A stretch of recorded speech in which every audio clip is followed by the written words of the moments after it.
Hi, everybody. I'm Brittany Lewis, a breaking news reporter here at Forbes. Joining me now is Techau, director of Eurasia Group's Europe team. Jan, thank you so much for joining me. Thank you for having me.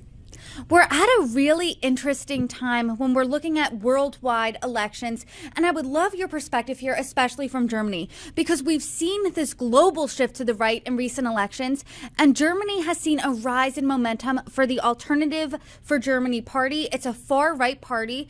So to start off the conversation, can you explain what is AfD? What do they stand for? What is the party's platform? Yeah, sure. I mean, AfD is a party that's not particularly old. It started about 11 years ago or so in Germany. And for the first 5 years or so, it was mostly a party that was concerned about economics. It didn't like Germany being part of the euro currency. It wanted the German Deutschmark back. So it was a conservative kind of economics club, if you will.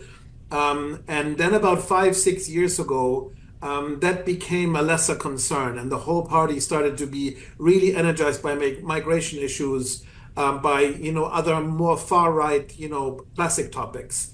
Strong nationalist streak came in. The more moderate people were, being replaced. The party started to radicalize, and now what we have here in Germany is a successful far right party that appeals, to a big enough part of the constituency to really make a difference. That has never been the case in German post-war history since the 1950s, essentially. Germany is late in the game, in Italy, in France, also in smaller countries like Austria or in some Scandinavian countries. You've seen these kinds of far-right movements much, much earlier than in Germany. And all of these movements have matured to a degree where they've now become basically normal in their systems. You can see this now in Austria, where there's going to be a far-right chancellor fairly soon. You see it in France, where in 27, a far-right party wants to win the presidency. In Germany, we haven't, reached that level yet. The AfD is important. It will be twice the size than it was 4 years ago in the elections, around 22% of the vote or so, maybe 21. It does have no path to power. But most importantly, it is still in its radicalizing phase. It has not yet cooled down. It has not yet taken the edges off its messages, like almost all of these, far-right parties, also in Italy, for example, have. And so this is the interesting phenomenon. Germany is late in the game. The party is fairly young. It's still radicalizing, but it's still strong enough to score 20, 21, 20%, 22% of the vote. That's the situation that we face here. So it's radicalized, but you've seen it, Germany has seen it gain double its popularity in just 4 years. What are some of these radical messages, and are these ideas becoming more mainstream, especially because, as you said, that Germany hasn't seen a far-right movement gain popularity since World War II?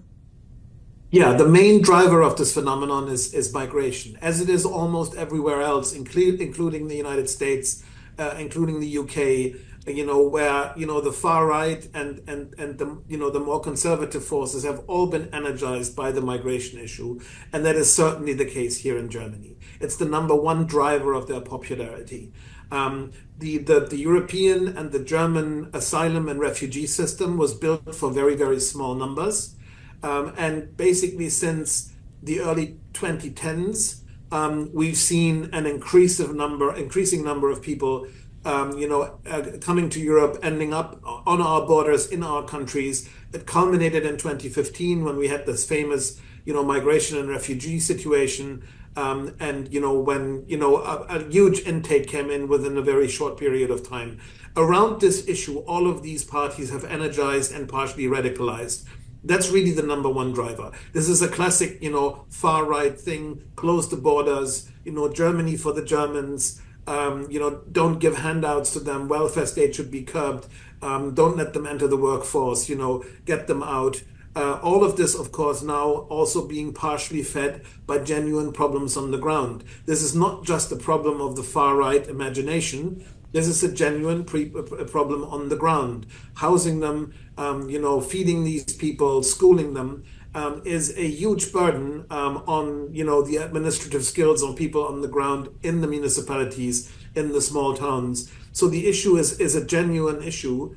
The problem is that the centrist parties, the classic center right, center left parties in our system, have for a long, long time refused to address that issue, just as almost everywhere else. This is the kind of narrative that then the far right was able to monopolize. When the center right, center left, classic conservatives and social democrats don't address the issue or are not serious about it or unwilling to do anything meaningful, the far right takes the issue and runs with it. And Germany is a textbook case for this. And so that's the number one driver. And then you add to this, a couple of other classic, far right issues. At the moment, wokeness or anti-wokeness is a huge issue for them. They have very often a quite, pro-Russian view on the Ukraine war and on Putin, much, much more Russia sympathetic, often supported openly or not so openly by Russia. They tend to be anti-EU. They tend to be anti-NATO. So there are a couple of standard, far right topics that emerge. But by far the most important one is migration. I'm thinking of America right now, and I'm not comparing the AfD to the entire Republican Party at all. But after the election, Republicans saw gains in the House. They saw themselves win the White House and the Senate. And Democrats were left wondering why.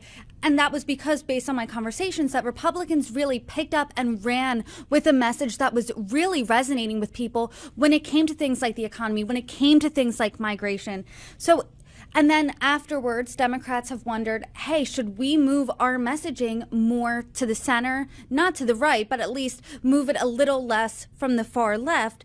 Is the rise of the AfD affecting other parties in Germany? Yeah, of course, it has been, an agenda setter to a certain extent. Once it started to become really, powerful and maybe not powerful, but popular, gaining more and more traction in the elections and in polls, the other parties started to look and say, oh, what's going on there? Why is this, party starting to get really, really strong? Why does it look so attractive? What are we doing wrong? And so all of a sudden, many of them on the migration issue started to change tack as well. We've seen an adjustment in almost all European countries, also in Germany, by the mainstream parties becoming a lot more strict on the migration issue. The problem is it's partially too late because now the far right is seen as the original force on this issue. And, once you come, trying to catch up, you're seen as the ones, mimicking or copying the attack. And that is often not a great position to be in. But, partially it's also a problem that still the mainstream parties, even when they're in power, like they are in Germany at the moment, are quite reluctant to get really serious about, resolving the issue. In what we've seen in France, for example, pushbacks on the borders, much more restrictive kind of asylum policy. In Germany is still a taboo. The centrist parties don't really want to touch it. The leader of the classic conservatives, the mainstream conservatives, Mr. Merz, who wants to be, chancellor fairly soon. We have elections on the 23rd of February. He has embraced a much stricter policy. But other mainstream parties have accused him of being on the far right himself. So it's really interesting how there's still a massive taboo built around the issue of migration. As soon as a centrist politician wants to touch it, it is seen as a violation because this is a right-wing topic. The problem is not, however, to not talk about it. The problem is, what can you do about it within the framework of your legal system without going overboard, without going down the rabbit hole of right-wing politics. What can centrist parties, what can a rule of law nation, what can a moderately inclined government do about it, to solve the problem so that the issue does not keep feeding the far right. That's the one thing that the centrist parties in Germany are trying to figure out at this point. Germany has really made an effort since World War II to not let a far-right group gain power. So based on your opinion here from what you're seeing, is this reminiscent at all of the rise of the Nazi Party in the 1930s? No, it's not that. I mean, we're not talking about, a situation that's remotely like the 1930s. And the number of reasons why it's not comparable, is quite large. I mean, this is not an impoverished country. This is not a country that has gone through an economic crisis, that has eaten the savings of people, like in the Great Depression that we had here in Germany as well, especially with inflation. Germany has now a much, much longer tradition of democratic governance, stable institutions, a firm rule of law system. None of that was really, as established as and as firmly rooted in the Weimar Republic that then gave place to the Nazis later on. We have a much, much more sophisticated, civil society. We have a multi-party system, where most parties are firmly on the ground, of constitutional order. It's not remotely comparable, but of course, in Germany, the sensitivities are particularly pronounced. Germany has this history. Germany succumbed to National Socialism and to the horrors of the Holocaust and the devastations of the war. And that has left a massive mark on the German political psyche and also on the way that we do politics here. And so if there's a party popping up, that kind of openly flirts sometimes with the symbols and with the phraseology of the Nazis, as the AfD does, then people start to get very nervous here very, very quickly. And this is, there's a very high sensitivity here. And so, we're not anywhere near that 1933 situation. But people are quite sensitive, and that's why also sometimes there's an overreaction. There's for a long, long time there's an underreaction. You kind of paper it over and say, it's not so bad. But then comes the moment of overreaction, where all of a sudden it feels like it's 1933 again. Neither of it is appropriate. What would be appropriate, however, is more centrist, center-right, center-left, regular kind of mainstream politics to get more serious about the issues that drive the surge of these parties. What's really interesting in this conversation is that you're saying Germany's essentially late in the game when it comes to this far right party gaining popularity, these further right ideas gaining popularity, especially when it comes to migration.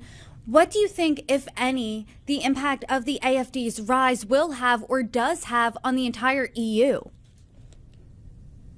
I mean, in the EU context, the AfD's impact has not been great because the leaders of the pack are clearly the French far right with Ms. Le Pen running it, and is Meloni, the Italian prime minister, with their Fratelli party. These are the big stars of the far right in Europe. And for these parties, tellingly, many of the AfD positions are too dramatic, are too radical. This is why we've seen, Le Pen, for example, distancing herself from AfD claims, from some of the goals that the AfD has formulated. So I wouldn't say that the AfD is completely isolated, but its impact on the far right overall in Europe is actually to this point fairly limited. Now that might change if they get stronger, but the clear front runners in this game are the far right parties that have a lot more practice, that have already been at least partially in government, like for example in Austria, now in Italy, or in France, where they have not been in government at the presidential level, but at the regional level and in larger cities. So you have a party that has gained, a lot of experience also with actually running stuff. None of these experiences have been made by the AfD. And so, this is why, they haven't really honed their messages. They haven't moderated to a point where that becomes appealing to other parts of the far right scene in Europe. So I would say that overall their impact is limited. And to what extent they can frame this and shape this outside of Germany depends clearly on how far they can go in this election and then potentially in the 2029 election. On the international stage, at least, the first introduction to many people to the AfD was tech billionaire Elon Musk's support of it. He gave a statement at a campaign event for the AfD. He's made statements that are complimentary on X. He also said that Germany has, quote, too much of a focus on past guilt, which seemed to be a reference to the Holocaust. What do you and what do Germans think about his support, and is that moving the needle at all when it comes to the AfD? I mean, the answer to this lies in numbers. The numbers for new Tesla cars being registered in Germany has massively declined. in January of this year when compared to January of last year.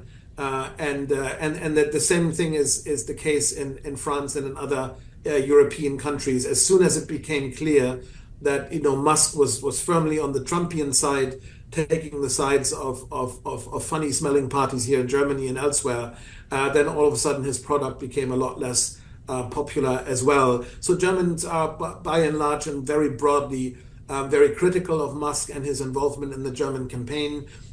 He's on the record of saying that only AfD can save Germany. He has portrayed a very simplistic reading of German history. He obviously knows very little about Germany. That's quite clear. He operates with stereotypes, and very simplistic versions of what actually happens on the ground here. Many of those are far right tropes that he is reusing, so not particularly thoughtful. He hasn't really helped his image in the country by doing so. The AfD, of course, was helped by it quite a bit, not necessarily because the performance of the AfD leader in that conversation, that online conversation, was particularly brilliant. It wasn't. It was actually shameful. But the AfD could then point, and say, look, Musk, a global celebrity, a genius engineer and inventor of things, one of the richest people on the planet, he's dealing with us. That gives us credibility. And that was the entire purpose of that conversation and of that campaign contribution, if you will, to normalize the AfD in the German system. And I think to a certain extent that was successful. We haven't seen a massive uptick in AfD numbers in the polls because of it. But it certainly in certain pockets of the electorate, this was quite helpful for them. Germany has an upcoming election later this month on February 23rd. And I know you said earlier in the conversation that by no means is AfD completely gangbusters, completely the top party in terms of popularity. But how does the AfD's rise, how will that impact the election? Yeah, I mean, what we will see this time, as I said earlier, they will be about twice the size than 4 years ago. They scored around 10.3 or 4% in the elections. They will be probably at 21, 22 this time around. They will come in the number 2 slot after the mainstream conservatives as the second strongest party in Germany. But they do not have a path to power. There's no way that they will end up in one of our coalition governments. In Germany, it's always coalition. This is proportional representation. We don't have a two-party system. We have a multi-party system. Parties always need to come together to form coalitions, to have majorities in parliament, and the AfD will not be part of any such coalition.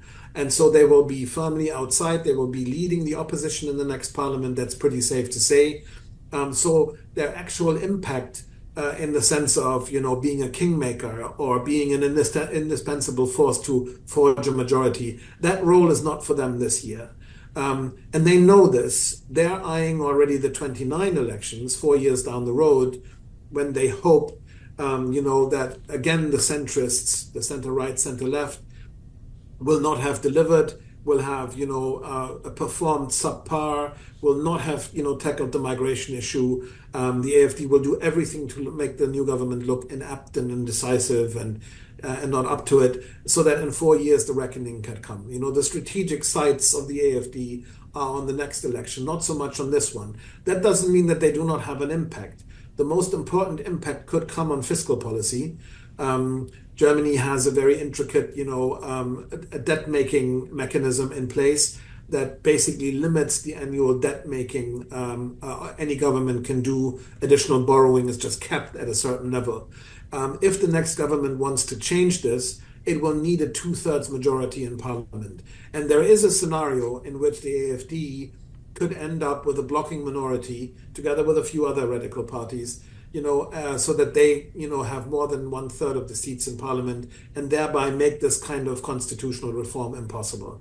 That would give the AfD plenty of leverage without being in government, just because their votes would be needed for a pretty dramatic reform of our fiscal rules.